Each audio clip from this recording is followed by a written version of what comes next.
একটা জিনিস অবাক হয়ে লক্ষ্য করছি, গত 3 দশক ধরেই নারী শিক্ষার উপরে গুরুত্ব দেওয়া হচ্ছে এবং নারীরা শিক্ষায় বেশ এগিয়েছে। কিন্তু আমার প্রশ্ন, শুধু কি নারীরাই এই দেশের নাগরিক, মেয়েরাই এই দেশের নাগরিক, ছেলেরা নয়? তাহলে ছেলে মেয়ে উভয়ের যদি অধিকার সমান হয়, তাহলে কেন ছেলেদের শিক্ষাকে কেন অবৈতনিক করা হচ্ছে না?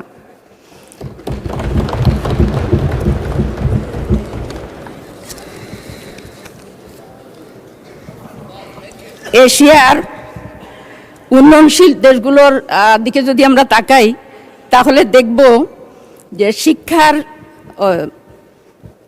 হারের দিক থেকে, শিক্ষার হার নয়, মানে যে সমস্ত দেশে শিক্ষা ব্যবস্থাকে অবৈতনিক করা হয়েছে কোন ক্লাস পর্যন্ত, নেপাল এবং শ্রীলঙ্কাতে দ্বাদশ শ্রেণী পর্যন্ত অবৈতনিক শিক্ষা, ভুটানে 10ম শ্রেণী, আর পাকিস্তান আফগানিস্তানে দ্বাদশ শ্রেণী পর্যন্ত, ভারত এবং ইরান 8ম শ্রেণী পর্যন্ত, আর বাংলাদেশ হলো 5ম শ্রেণী পর্যন্ত। তাহলে 54 বছর ধরে আমরা স্বাধীন আছি, কিন্তু সেই স্বাধীনতার সুফল কি আমাদের সব সন্তানেরা পাচ্ছে না।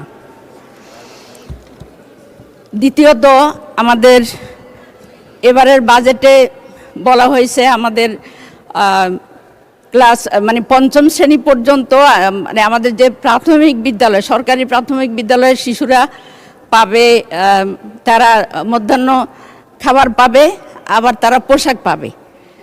তো প্রাথমিক বিদ্যালয়ে, সরকারি প্রাথমিক বিদ্যালয়ে কতজন শিশু পড়ে, আর বেসরকারি প্রাথমিক বিদ্যালয়ে কতজন শিশু পড়ে? এর ডাবলেরও বেশি শিশু বেসরকারি প্রাথমিক বিদ্যালয়ে পড়ে। তাহলে তারা কেন পাবে না? এই বৈষম্য কেন? তৃতীয়ত, আমাদের শিক্ষক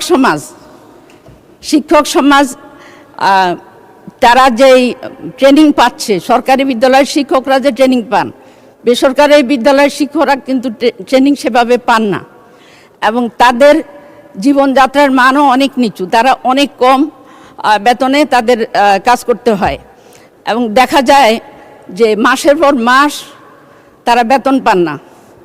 তো এই ক্ষেত্রে নাগরিক বৈষম্য হয় নাকি? এই জন্য আমি আপনার মাধ্যমে সরকারের কাছে আহ্বান জানাবো যে আমাদের 10ম শ্রেণী পর্যন্ত সকল শিক্ষার্থীদের বেতন মওকুফ করা হোক,